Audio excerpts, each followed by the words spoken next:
to another isolation edition of the CGA podcast. I'm here again with my man, Nick Daines, as always.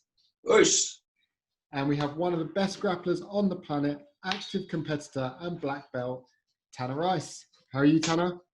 Good. Doing good, man. Awesome.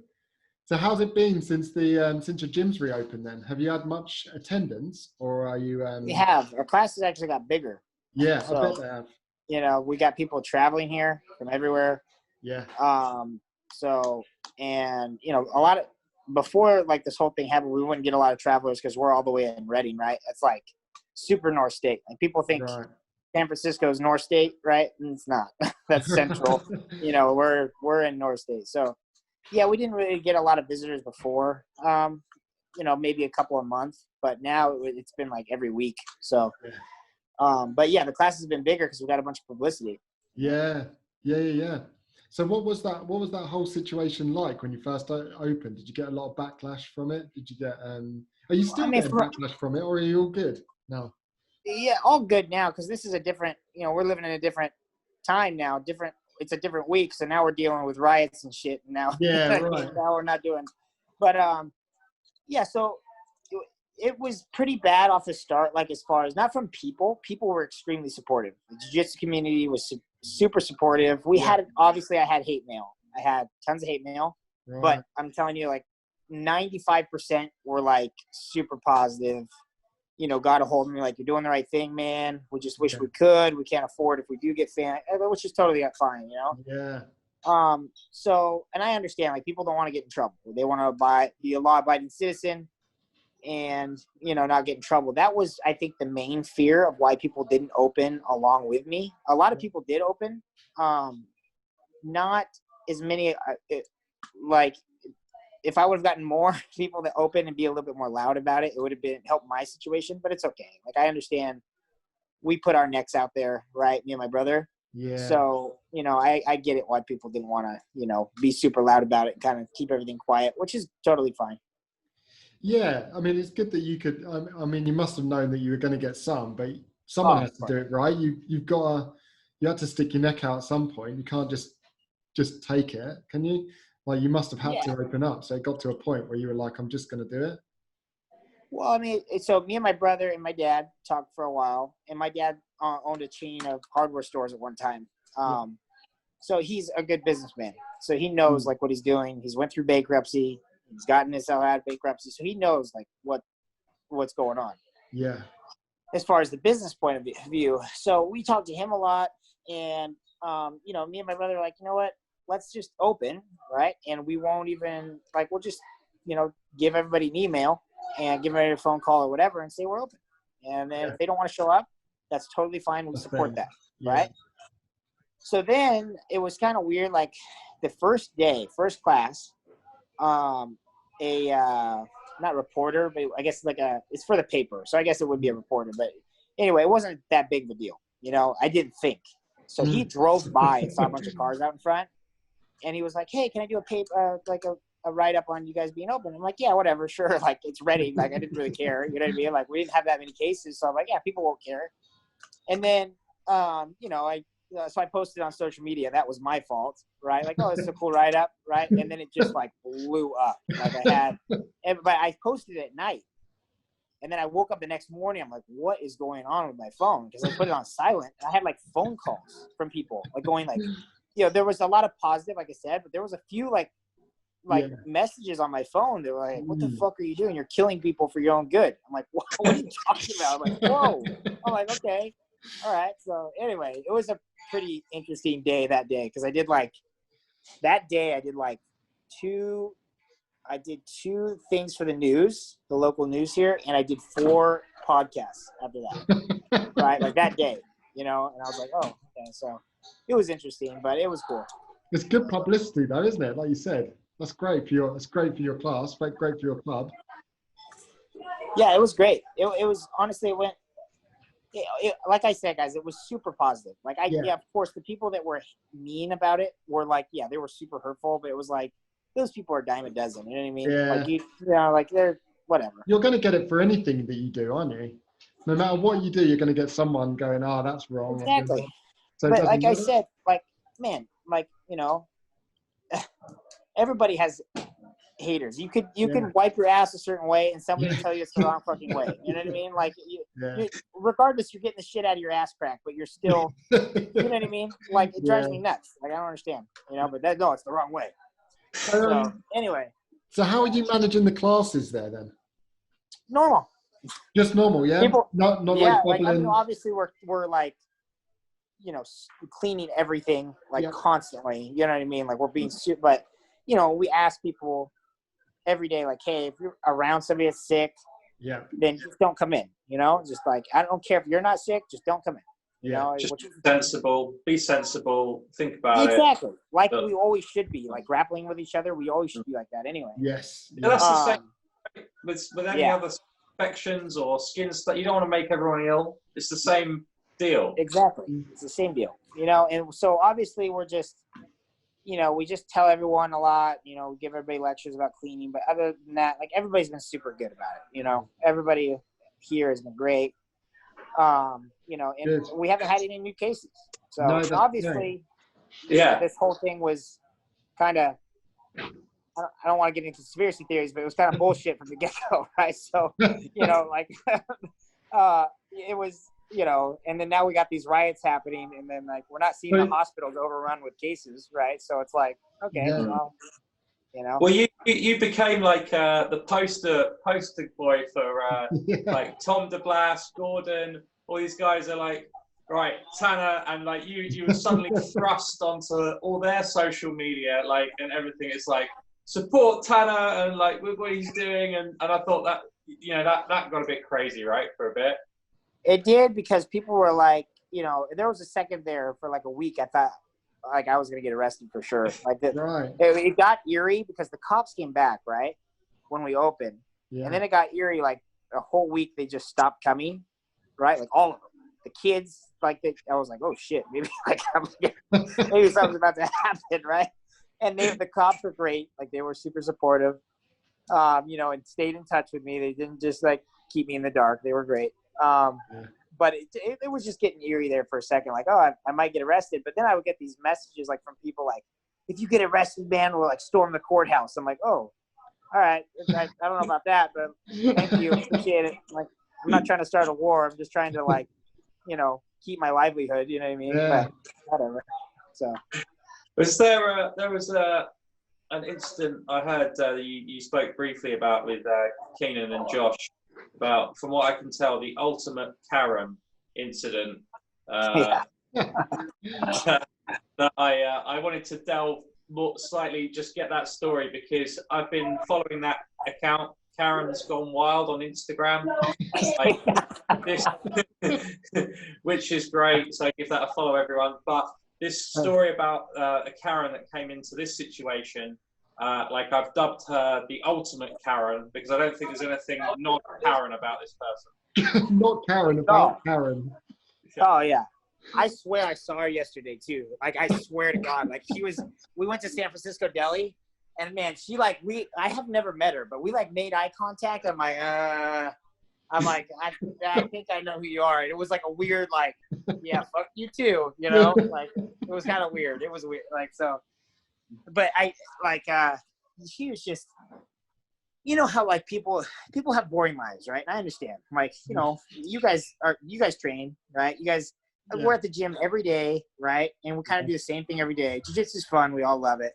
Yeah. But it does get repetitive, right? I understand, like, people have boring lives, but when you get put in a situation where, like, all of a sudden you have this power over people, right? Like, people can sometimes grab onto that and just, like, take advantage of it. Like, man, this is my time kind of thing. It's like, no, like, be sensible at least with it, right? I understand, like, you know, this is your time to shine, but shine. Don't, like, shit on people. You know what I mean? So, like, so she was a pain in the butt.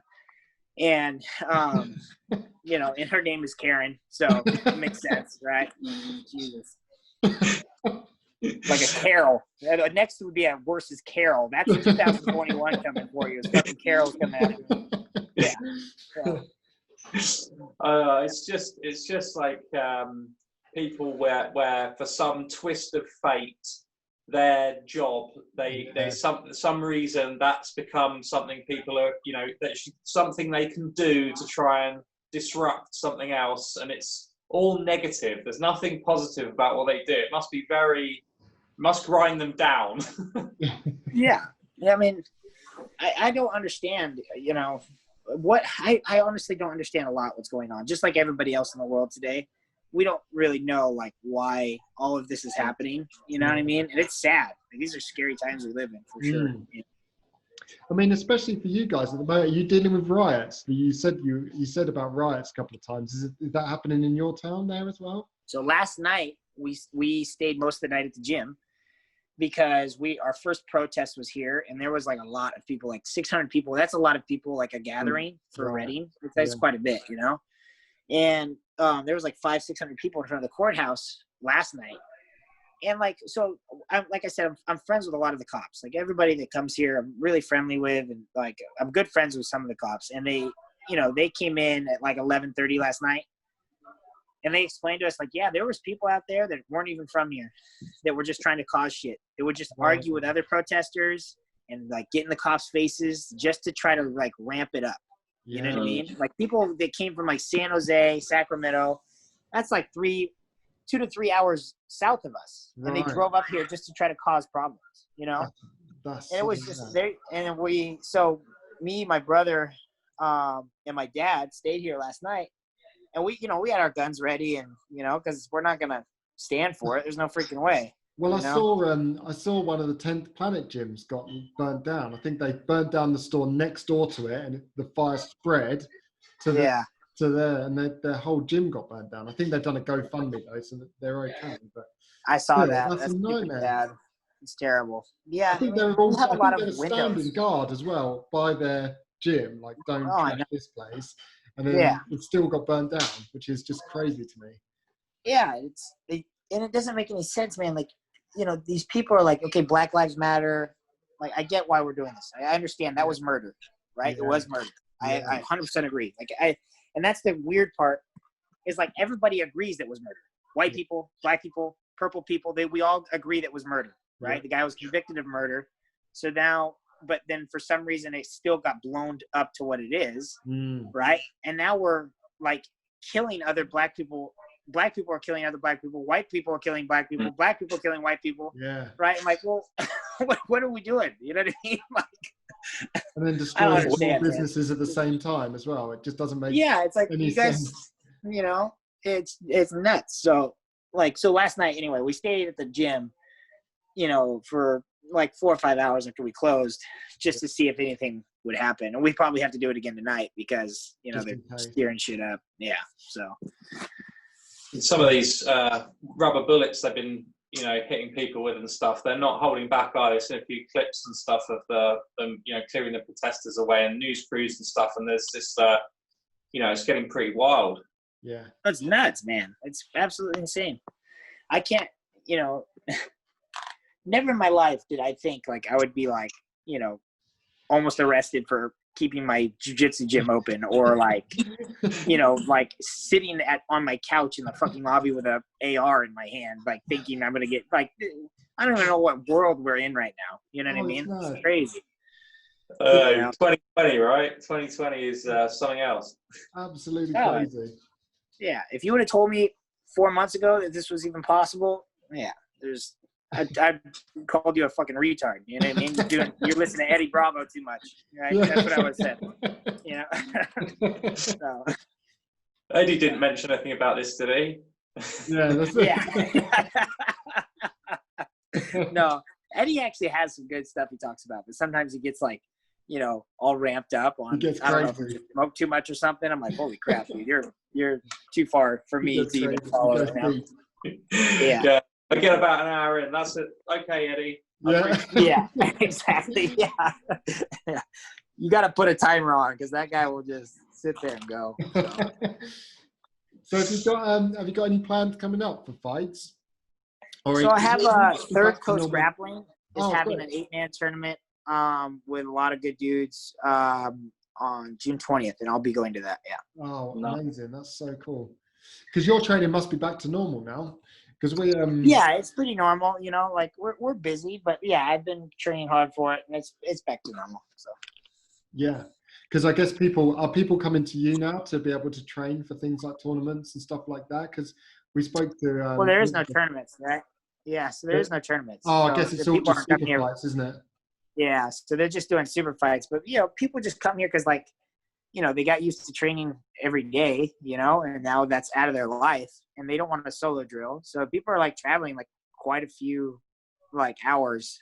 Yeah. The furthest we got was Alaska. The guy dipped in from Alaska and trained for a couple days, and then he left. I was like, dang, you know. All that way. Must be nice to have, it must be nice to have that kind of money. Like, holy crap. To be honest with you, I'm contemplating how long it takes me to get to your place at the moment. Yeah, great. Yeah. Yeah. Long walk, Sam. It's a long walk. Yeah, that's a long way. How are you guys doing though? You guys are good there? Or? Nowhere is open at the moment, so our gyms are closed. Sucks. No one has braved trying to open their gym here. Well, as far as I know. I think a lot. I'm pretty sure that there's some underground training going on. Of course, yeah. You know, where do you guys live? We live in the UK, so London. Oh, we're kind of east of London, basically in Kent. Okay, so that's like different. You know, like you live in a place like that, like it's completely different in America. America, we have all these cool constitutional rights, right, that we can throw in the official's face. You guys don't have that. I don't know if you guys do, but it doesn't seem like anyone does. Like I've heard of like how bad it is in Brazil right now. I'm like, no. Oh. And, like Panama's had a curfew since the get-go, and like my buddy in Panama just called me this morning, and he was just like, dude, he's like, I was just allowed to drive outside. I'm like, oh my God, you've been inside for 2 months straight. You know, they were allowed to leave the house for 2 hours a day. Wow. I mean, our isolation rules have been quite relaxed from the start, but we've spoke to other people like in Europe, and they've been a lot stricter. They've been, you know, only just the UK, like English people tend to like do something, stick to the rules for a bit, and then when they decide it's been too long, they just do whatever they want. Yeah, that's okay. That's Americans then. That's exactly what's going on. And then everyone goes, someone changed the rules? And people are like, no. And they're like, we don't care anymore. It's hot. We're going to the beach. And so, like, they just do whatever. And then they're out doing something else. And, you know, and everyone's like, so is it okay? What's happened? No one knows anything. And the government, like, is getting hammered at the moment for not actually being clear about what to do or anything. So people are going, well, if you're not going to tell us, we'll just do whatever we like. Yeah.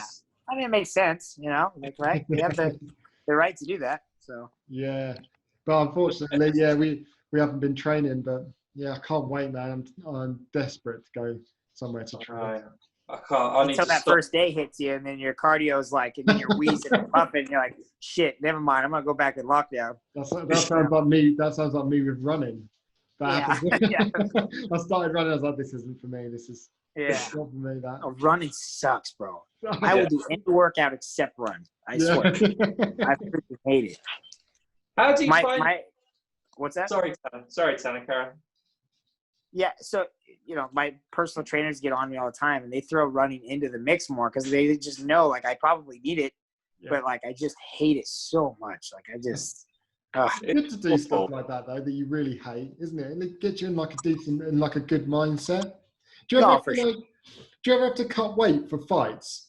Nah, dude. The ones I hit ultra heavy, I was like, you know what? Spaghetti and pasta and all that stuff. So I had to stick with that, train really hard, and just do whatever weight. So, you know, and I want to win open weights, like, you know what I mean? And it doesn't like help to be not the biggest dude, right? So you might as well just like try to be big and strong and keep your flexibility up, you know. So do you see Mikey at the Worlds? What's that? Who was the guy Mikey fought at the Worlds? Oh, Muhammad. Yeah. Oh no, the big guy. No, the big guy. What's his name? Crap, I don't know his name. I think it's like Felipe something. He's big, right? Like that. Yeah. You know, Mikey's skill's unbelievable. And then you look in the open class and you're like, I was just looking at it, I was thinking, why doesn't he just lay on him? And like, surely he can pass to like half or like something, you know, like just crush. skull. Like, you know, Yeah. He was trying, wasn't he? I remember him I trying. saw photos and he's like his face looked like I was surprised that he wasn't able to like force half guard. It drives me nuts. I know Mikey's super good. I'm not taking away from Mikey. Like, Mikey's given me some good advice. Like, even when he was a pro belt, like I was already a black belt, and he gave me some good advice. But he, you know, like that kid, it's like, I think I would, if I was that big, I would be able to like force half guard at least to like get an advantage, like at the very least, you know. But they can't move. Surely. People that big can't move at all. You control their arms, like they're screwed, you know. I got a question about people that big as well. Like, I've always wondered this. So these guys that are that big, can they do the techniques? So can they teach a class like to a broad range of students? Like, are they just? That's what I always wondered. We have this guy here. He's probably going to see this and probably get really mad at me and never be a good ref to me again. But there's this big ref, and I'm sure you guys have seen it at IBJJF tournaments, like really big, right? Yeah. And like he has a school in Fresno or something, like pretty close to that, like 3 hours anyway. And like, you know, his kids like always fight our kids, but our kids always win. Yeah. But he's the head instructor. I'm like, yeah, well, I can show my kids like Berimbolo and like X-Guard and all this cool stuff. Like, and then you're supposed to show your kids how to defend those things and how to counter those things. There's no effing way. You can explain it and show them a video, but I'm like, unless you have somebody else teaching, like you're not going to do it. You know exactly. What I mean? That was exactly my stance. I was like, there's no way that dude can like teach X-Guard, single X, any of this stuff. Like, so what I was thinking was like, how's he got a black belt in something that he can't like, you know, do any of that stuff? Because there's no physical way, right? So, and he can't teach it. So the matches all look the same. Like some of this, and then they wait and someone gets an advantage. Yeah. So what I think, for example, those dudes, like they get it because they're probably in the gym. They're probably beating a lot of upper belts at a lower belt because they're huge. They learn 3 or 4 moves, right? And, you know, they're probably smacking up on people that are pretty good. And, you know, they have no other choice but promote them, you know, which sucks. It's unfortunate, but it's just the way it works, you know. Did you guys see that video with Shaq? Yeah. Did you hear about that? No, I haven't seen it. I was like, put Shaq with a freaking good dude. Like, put him with a good dude and see what happens. You guys are putting him with these lop-ass people and then making jiu-jitsu look bad. Yeah. You know what I mean? Shaq, I get it. It's Shaq. Shaq is huge. I'm sure he's strong. Yeah. But, like, damn, man. Come on. Like, you guys are just giving jiu-jitsu a bad name. So you're letting this NBA player that's fat and out of shape just smack up on all these dudes that aren't very good, you know?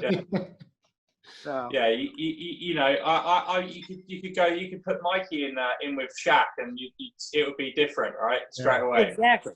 Yeah. What's frustrating is that it's a podcast. There's my brother. Hey. Howdy. Hey, Matt. With his shirt off as well, that'll get some of the female viewers. He's always got his shirt off. For the female listeners. Yeah. And the watchers of the podcast. That'll get you some followers right there. Yeah, just gone up 10 views. Yeah. So anyway, so I did see this thing on Shaq because I looked up this thing that, you know, Shaq hates to work out. It's pretty obvious, right? So anyway, like, you know, he gets on there.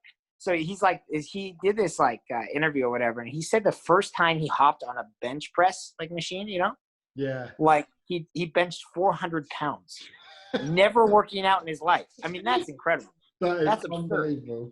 You know what I mean? Like that could be the strongest dude alive if he actually worked out. You know what I mean? Like that's nuts. Well, that's why I had that other theory. My other theory is that guys like that, right, who start jiu-jitsu, so you take that really big guy, but change that into just someone who's super strong. Yeah. They start jiu-jitsu, they go on a trajectory like that, so they get much better, much faster, and they're strong. They can power past people. They get promoted faster, say blue or even purple belt level. Then everyone else's technique gets way better, catches up, and then they quit because they have their natural attribute is no longer as relevant as the technique that other people have been learning to counteract that strength. Yeah, exactly. Well, I get it. It could be super frustrating. We have this dude in here that's like the most like aggravating human being on the planet to me, and I always just like fuck him up because I just don't like him, right? You know what I mean? And like, but he like, you know, he's that guy.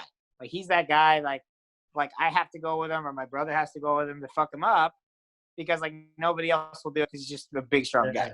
You know what I mean? Yeah. So like, you know, it sucks, but I have guys that beat him up, but it's not like in a way that, you know how like they'll catch people because he doesn't know what he's doing. You know what I mean? There's a difference in like if I'm like sprawling on your back and you're completely flattened out and I'm like cross facing your face. That's completely different. Like he's getting the point. Like, okay, I'm doing a douchebag. You know what I mean? Yeah, that's it. So, you know, you need someone, don't you? You need someone like the enforcer, don't you, to kind of feed it back. They need that, otherwise they just keep doing the same thing because they just can't. They just keep doing the same thing. And they like they're super explosive because they're strong, and they hurt people on accident because they're trying to win everything. Yeah. You know what I mean? And it just gets like frustrating, right? Because you want like everybody come want to train and nobody get hurt. Yeah. And then, you know, you have this fucking roid head in the corner just ripping heads off. It's like, great. Okay.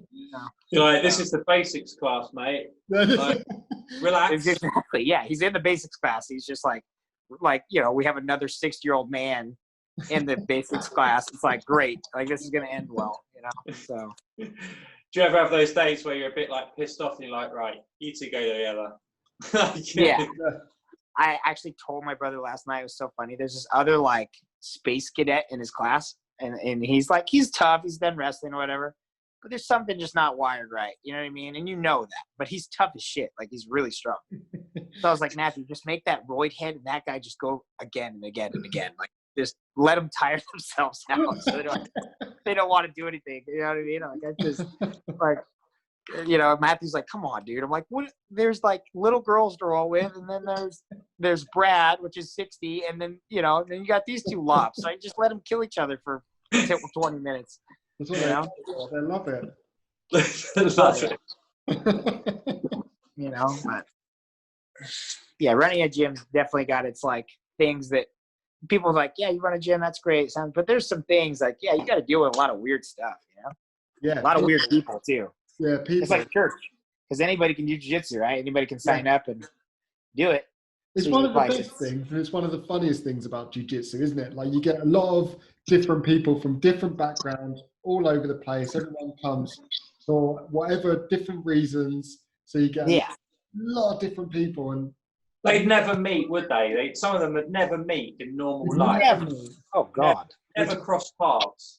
Which is great, and you know I love it. And then every now and again you just get one or two, don't you? That just come in, and you're like, why? Oh, what is your purpose? Yeah, exactly. It's not worth the membership. It really isn't. Like, you know what I mean? You don't want to be a dick and like tell them to leave. Like, hey, we just don't want you here, bro. You know what I mean? Which I've had to do before. Really? Right? Oh, of course. Fuck yeah. I just yeah. So okay. So like. There's one instance. There was this one mom 3-4 years ago that was just a snake. Like she would just cause drama like with every fucking parent, right? And I'm like, this is to the point I'm not starting to like other people because of this bitch. You know what I mean? Like I can't do this anymore, right? I just told her to leave. Her and the whole family. I can't have the problems anymore. And then there was another one. Oh, there's this other one I found out there was a fucking convicted rapist, right? I was like, holy shit, right? Like, so I was told by one of the parents, like, yeah, that guy. So his kids were training. I got along with them fine, right? The kids were a little weird, but whatever, you know, like they were, but they showed me his mugshot. He's a convicted rapist, right? I'm like, well, sorry, buddy, you gotta get the fuck out, right? So like, you know, so, and there's been like other things like, you know, what happened? So my brother, not Matthew, the one between me and Matthew, this was years ago. I must have been like 18. So I was a brown belt. And there's this big roid head, and he's going with my 13-year-old brother, right? Yeah. And, you know, my 13-year-old brother is actually doing pretty good because he's trained already his entire life. So he's actually doing okay. He's not winning, but, like, he's doing okay. Yeah. But the other guy's getting frustrated. He can't tap him out. And I've told this guy already, he's a blue belt, not to do knee bars. Right? Like you can't do knee bars until you're purple. And that's if I think you're allowed, right? Like that's up to me. And he like rips on Sam's knee. right? So my younger brother, 13-year-old boy, rips on his fucking knee, right? Pops his knee, right? I get up, I rip my gi off. I'm like, I'm gonna fucking kill you. I just like got like nuts, right? In this dude's face, I'm gonna fucking kill him. And he knew I would fucking kill him too. Like he's like cowered and he's like, oh no. Right. And then my dad steps in, like, you gotta calm down. I'm like, fuck no, I don't. Like, you just like, so Sam needed surgery after that. That's how bad it was.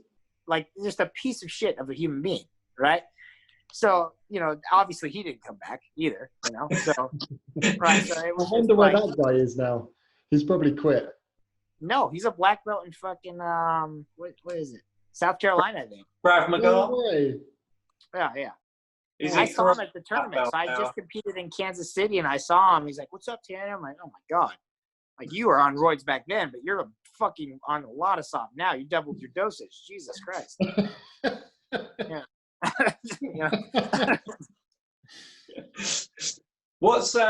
What's training look like? Because you'll train because you'll go and compete all over the place, and pretty much it looks like any fight that you're invited to, you'll go. Any tournament, you travel to the world, Japan, everything you can go to, right?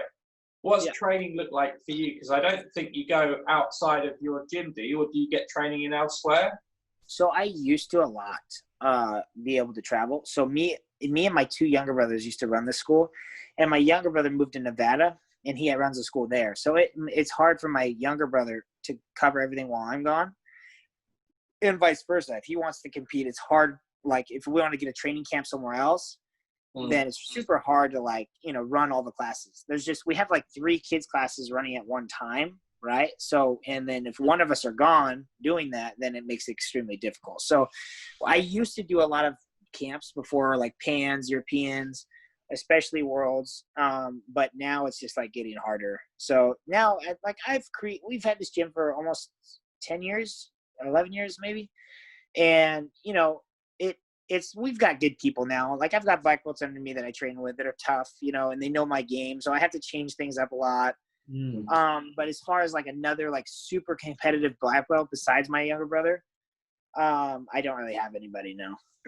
But I make it happen. Like you can beat yourself up if you just put yourself in the middle and Shark Tank yourself, and you can make it happen. So. Have you found that's affected your competitive career at all because of that, or have you found it still to be pretty much the same because you're putting in the hard work? So it's been about the same. What I do notice too, though, is when you have other people around you with like the similar goal as you, like, and you're trying to kill each other, like, like, oh, I'm winning by an advantage, or like, I tapped you out last round, you have those other people in there grinding against you. When I go travel other places here, I don't really have that. Here I have like students that like, going with Tanner again, great. Like I'm gonna get my ass kicked. You know what I mean? Rather than like, you want that other person in your life to go like, I'm gonna go with Tanner. I'm gonna fucking like sweep him today. Or I'm gonna like, you know what I mean? It's hard to have those people. Yeah. I have a lot of, for some reason, I don't know why, because like me and my brothers are huge. But I have like a lot of little people like here. You know what I mean? A lot of young savages, like monsters that are winning everything. But I don't have like a lot of big guys that are super competitive. No, why do you think that is? Is that just because of the area that you're in, or do you think it's more appealing to the smaller guy to try and train? I think that jiu-jitsu, I mean, I definitely probably had more fun training like when I was a light, middleweight, even medium heavyweight. I definitely had a lot more training. Now I have to be careful, right? Because I'm big, you know what I mean? I work out all the time. That's where I'm going after this. Yeah. And like, so, I have to be careful. I'm rolling with other people, like not to fall weird or like, you know what I mean? Like you can't go 100% and like try to just kill somebody. I have like 3 or 4 guys I can go with that I can literally just try to rip their head off. They're not going to get hurt because they're durable, they're big, they're strong. Yeah. And, but I definitely had more fun when I was training as a lightweight. And I do think the reason why is because you're able to do pretty much everything you want.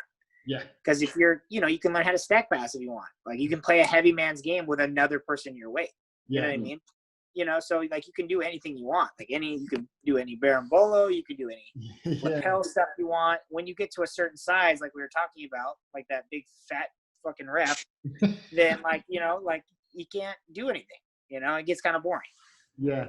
You know, that's one thing I've never considered. I'm about 85 kilos. And I mean, it's heavy enough. Tiny.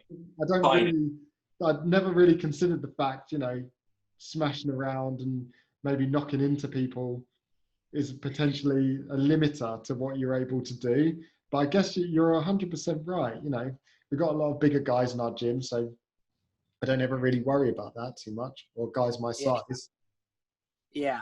Yeah, I just don't want to hurt anyone. And I've hurt people in accidents. We all have, right?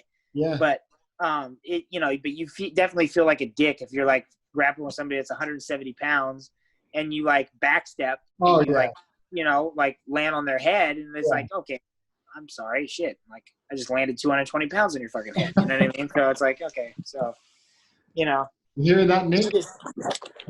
What? The heads have got to, everything's got to get, you know, it's going to happen.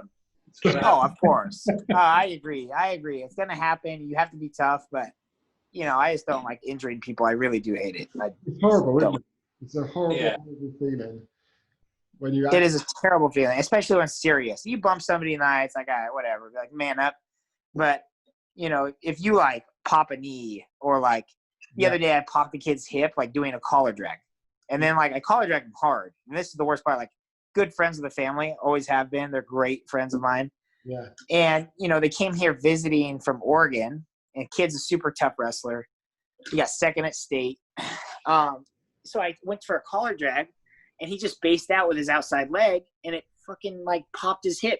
Oh. And I was like, what in the world? Like, you know, and then you're that guy. They just arrived that day. And you're that fucking guy, like, this ruined the whole fucking trip because you popped the kid's hip. You know what I mean? And it's like, it's just the worst feeling in the world. You know, I was in such a shitty mood after that. People understand, though. Like when you popped my knee, Sam. Oh, God, I was paranoid as hell about that. But it was fine, though, wasn't it? Yeah, it was fine. I just made the noise that made you go, oh! Yeah. Well, I was rolling through for a knee bar. And your knee kind of, as I was rolling under, your knee, I felt it. You didn't even notice. I felt it like it kind of slid like that in the socket. I was going under, and I stopped, and I was like, like. So I just got straight up and like got on top. Yeah. Like, what? It's fine. And I was like, no, it's not. That was weird. That's so awful. It has happened loads of times though. Like it is bad because you immediately, once you do, I have to be careful with my back, and you know, certain things where I put my back out, and so I get super careful and a bit paranoid with some people that I'll roll with, just to not get in a position where I know it's going to be bad. Of course, yeah, you have the right to do that. You should. Yeah, it's hard though, isn't it? Because not everyone wants to pay the same respect to you as you might hope. Oh yeah, I know. I guess that's your job to teach them, though, Nick, isn't it? I suppose, yeah. I'll just lay it. Wow. Yeah. Man, he's on you, man. Everything's your fault, dude. You can't get up. You can't breathe right now. Yeah. So Tanner, well, I wanted to ask, because your dad's high level black belt. How did he start in jiu-jitsu? And obviously that's been passed down with you guys and everything. But what happened? How did he get into it? So he started because of UFC 1, and he was already a black belt in 2 different types of karate, Shorin Ryu. So he was already into martial arts before even really anyone knew what jiu-jitsu was. Yeah. And then when Hoist killed everyone in UFC 1 and 2, then he like I said, he had a chain of hardware stores, right? Mm. So after that he started practicing jiu-jitsu with all of his buddies in the back of the hardware store, and it was actually super ironic because the way jiu-jitsu started here in Northern California, and it's still not even that big here besides us. Mm. They have a purple belt under James Moran and Hickson, right? Walked into the hardware store to get something, and he was an airplane pilot. So he just had a land there, a house there, because he traveled obviously everywhere. And he walks into the store to get something, and he hears people like beat each other up in the back. So he like walks back there. He's not even supposed to be back there. He like walks back there like, what the hell are these guys doing? You know, and obviously they didn't just like look terrible. They're just like trying to do like whatever they saw on UFC 1, you know what I mean? And then there's like trying to kill each other. And my dad's a big guy, right? Like, you know, and then this little purple belt, probably 170 pounds, walks in the back of the store and just kills everyone, right? Obviously. And that's how it started. And then they trained every day for, 12 years, 3 times a week. That's so cool. Yeah, it's a pretty cool story. I like that story a lot. So then you started training at super early age as well? So I started at like 6, I want to say. Yeah, 6, 7. And so I started super young, but I was just getting completely destroyed by my older brothers the whole time. You know what I mean? I wouldn't even, like, it was to the point where, I had cauliflower year when I was 13. I didn't even have training partners besides my dad and my brothers. Yeah. So my older brothers just killed me, and I had cauliflower year both years, like before high school. So yeah. Hey, I got one more question for you, Tanner, because I listened to you chatting to Keenan and Josh, and I know that you asked Keenan if he would unblock the fish. He still did it, that fucker. I knew it. I said to him before we started, I was like, I bet you he hasn't. Nope, he didn't. Like, Fish was like, still hasn't done it. So, yeah, Fish literally, like, you heard why he blocked him, right? It was so funny. Yeah. It was the dumbest thing. Like, Keenan armbarred me at, like, Pan Am's or whatever, and Keenan used that picture of him getting an armbar on me as a seminar, like, post, which, like, we all do it, right? Like, if I armbarred him, I would have done the same shit. Yeah. So, like, we all do it, and so all my student goes, and he was like a blue belt. I think we've lost him. Like, here, come on, I think we lost you for a second there, Tanner. Anyway, it doesn't matter. But you're there?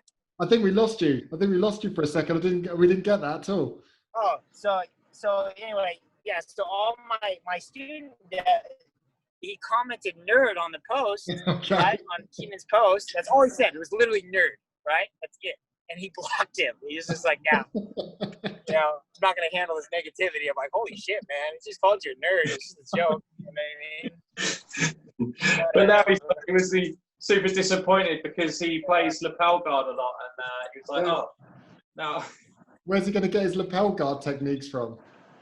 So what's super funny is, like, in December, Fisher went down and he trained at his gym, and he still didn't unblock him. I'm like, dude, that's so fucked up, man. Like, you went down, like, supported your gym, and you know what I mean? Like, I don't know, paid your ridiculous fucking drop-in fee, and you still can't unblock the poor guy, whatever. You know what I mean? So. Well, Tanner. We better let you go. I know you got to get to the gym and stuff. So. Yeah, I got some time. I'm just driving, but I'll be fine. I just got to drive to personal training right now, but man, we can keep going if you guys want. Oh, dude, yeah. Yeah, we'll keep going. I just don't want to get in the way of what you're up to. Yeah, we don't want to spoil your day, man. If you've got stuff to do, that's absolutely fine. I know you're on your way training. Yeah, it's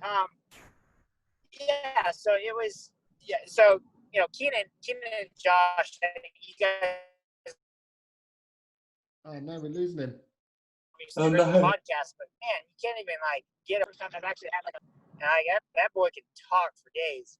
I said this, man. I said this to Sam before. I was like, I was listening to your podcast, obviously, because I was like, I want to see what they chat about, because we don't want to, want to do something different, and we're different to them anyway, right? But and then like at one minute they actually completely forgot that you were there. Oh, bro, I was just like shaking my head the whole time, like just yeah, like And then Josh like cut him off a couple times. Like, Josh, you got to let the fucking dude talk, dude. Like, you know? So that's all right. Like, he's got a lot to say. He's got a lot of good information. And I mean, it wasn't bad stuff. But it was just like, is this like really a podcast that I'm on? Or am I like, you know, I feel like Keenan's on the podcast and I'm like, you know, hosting it, right? So it's like, whatever. But there's some funny stuff. I started following Fisher and he's got a super good looking concrete company, and like they do some. So I started following his stuff and like looking at his posts. I feel sorry for him that Keenan hasn't. I was like, I hope Keenan has unblocked him now, because like he's still works really hard. Do you know what I mean? He's trained really hard. He deserves to be unblocked. Yeah, no, it's true, man. All he wants to do is think about or like look at some lapel guards on his phone while he's fucking working hard, and Keenan won't even give him that. It's fucked up. His lapel guard is Fish is working a lot right now because he does work quite a bit at our gym because he's a black belt now, and he works quite a bit. He helps us with kids class, helps us with some adults classes during the week. And trains super hard. But, you know, as of this, you know, when all of this happened, obviously things have been slower. So he had to go to work, you know? Yeah. So, which sucks. Like, we feel bad, but it's like, we all had to do it. Like, I went and worked for his dad for 2 weeks during lockdown. Right. Because I was like, man, like, me and my wife weren't working. So I was like, dude, I got to, like, get some sort of income going. Right. You know? And so I went and worked for his dad for a couple weeks. And then, you know, after my wife got a job, I had to take care of the kid. Yeah. So, you know, after that happened, I couldn't work there anymore. But you know, it was great. It was nice of them but it's hard work what he does, man. That concrete crap is so tough. Yep. So. Yeah. Really tough. And are you hoping then, like, will you be going out to Europeans if it's happening in 21? So, man, I had the goal before the whole virus thing happened to compete as much as I ever have this year.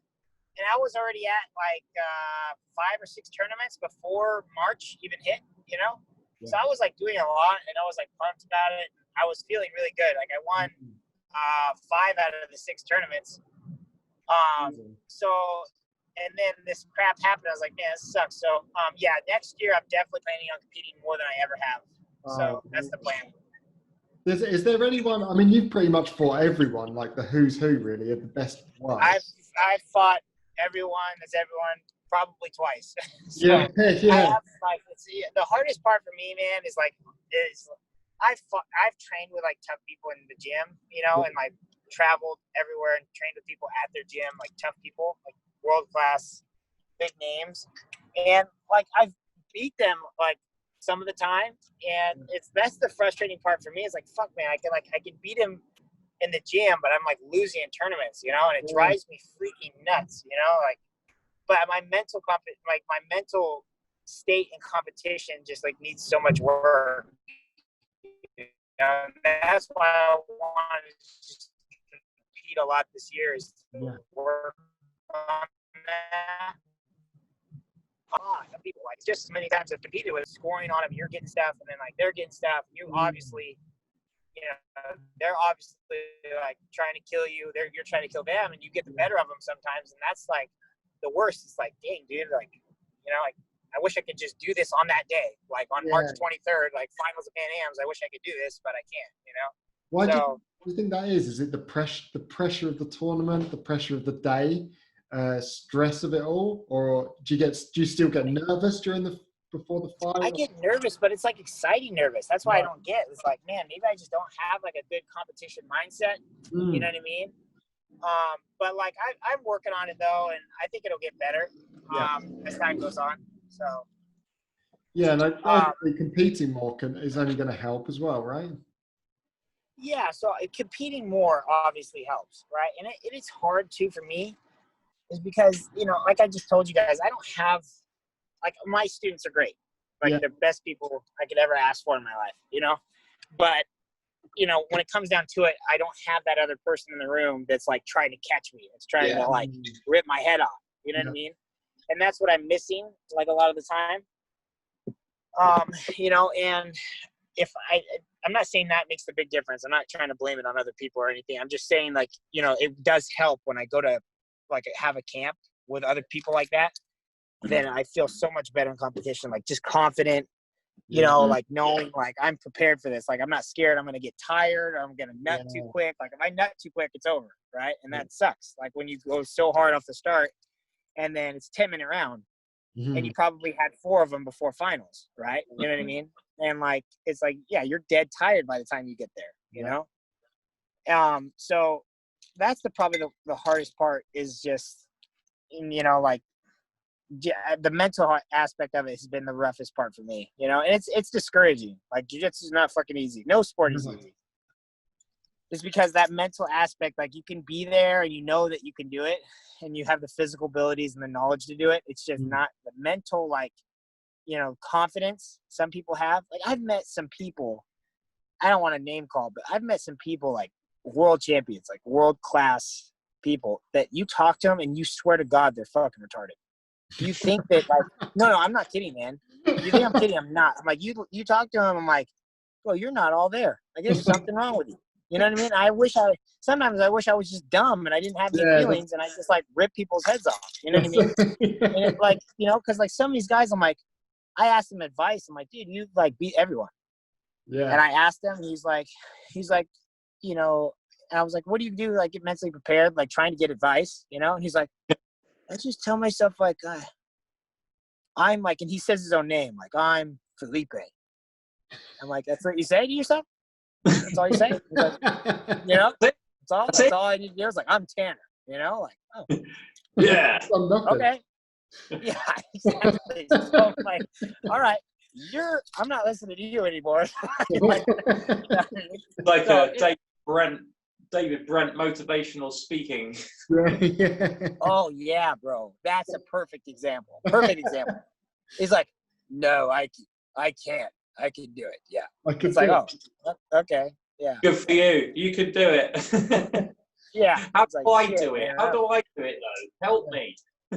Yeah. Is there anyone that you haven't fought that you want to fight coming? That you want to fight? So I've never fought Buchecha, which I don't know if I want to fight him, but but that would be cool, you know, because I haven't fought him and he's been around forever. He was a black belt like 2 or 3 years before me. Yeah. I would like to do that before, you know, he retires, because obviously he's not going to be just murdering people forever. You know, and looks like he could though. Huh? He looks like he could. Yeah. Bro, World Championships is just his tournament. Like, that is his, like, you don't even see Buchecha turn it on at other tournaments. Like, Buchecha turns it on for Worlds, and then all year round, he'll just chill. You know, he'll do good at ADCC, and, like, but he'll lose to people, like, he could probably beat. And then Worlds, he's just a fucking freak. You know what I mean? It's like, oh, God. I guess, you know, it's just his tournament, man. Do you think he'll carry on in Masters? Will you carry on in Masters division? I don't think he will, honestly. Because he, you know, like, think about that. He's like the cream of the crop. Like, he's the guy. You know what I mean? Like, he's the man. And, like, just doing Masters, I'm not saying anything bad about Masters. I'm just saying, like, I think after adult, he'll just be like, yeah, I think I'm done. He'll do super fights for money and stuff. You know what I mean? But, like, as far as competing at Worlds, I think he'll just kind of chill, you know? Nothing left to prove, maybe. Like, there's nothing left to do. Like, that's not the same thing, is it, anymore after that? Yeah. And if it is... Anna, do you think you would you carry on in Masters tournaments as well, like IBJJF, or would you sit back on the, like, tournament fight? I'm honestly kind of the same way, not because I'm, like, obviously murdering everyone, but, like, because I want, like, I've been doing this for 20 years already. You know what I mean? Like, this has been my life. And so I bought property in Panama. Me and my brother did 2 lots on the beach, and, like, you know, I want to be to the point where I have, like, a little jiu-jitsu school maybe there. And, you know, I'm chilling on the beach with my family when I'm 35, 36 and, you know, get fat and drink mimosas every morning. You know what I mean? Like, I think like 35, 36, and I'll just kind of wander down a little bit. It's not that I don't love jiu-jitsu, man. I love jiu-jitsu. I dream about jiu-jitsu still. I think about it all the time. But it's not you know, my body like hurts. You guys know, you guys train. Yeah. You know what I mean? Like, Yeah, I'm man. only 27 and like my knees pop, my elbows pop, my back doesn't ever feel good. You know what I mean? And it's like, I don't want to do this shit forever, you know? Right? Just like anyone. Nick feels. Nick's 58. Oh, I know. I have this 50-year-old brown belt under me. The dude has played rugby his entire life, right? Like, and he comes in, he's like, yeah, I've never had surgery. I'm like, what in the fuck? Like, and he's in great shape. He's beating up like the 20-year-olds. I'm like, man, that, like, some people just have a gift. You know what I mean? Like, Old man strength. Yeah. Huh? Old man strength. Oh, that's a thing. Yeah, it's the ligaments. It's your ligaments and tendons get thicker as you get older. So they generally are stronger. Less flexible, but stronger. Oh, really? Yeah, that's what it is. I mean, that makes sense. Oh, that's what I'll blame it on, too. I won't blame it on the weight gain, because I used to be able to triangle myself. I'll just blame it my tendons are swelling. That's what I'll blame it on. Yeah. That's just the old age. Yeah, it's not because I fucking drink 2 beers a night. It's not. It's because, you know, it's because my tendons are swelling. So, yeah. Awesome. All right, man. Well, I gotta get in there and start working out. But honestly, Tana, it was super fun. Yeah, man, we had loads of fun. It was so good. Thanks so much for coming on. Honestly, it's been a pleasure. You've been brilliant, man. Can you hear me? Thanks, Tana. You there? Yeah, no problem. And Okay, cool. you again, and send me the link. This was fun. Will do, man. Yeah, have a good one. See you guys. Thanks, Cheers, Tana. Take care, man.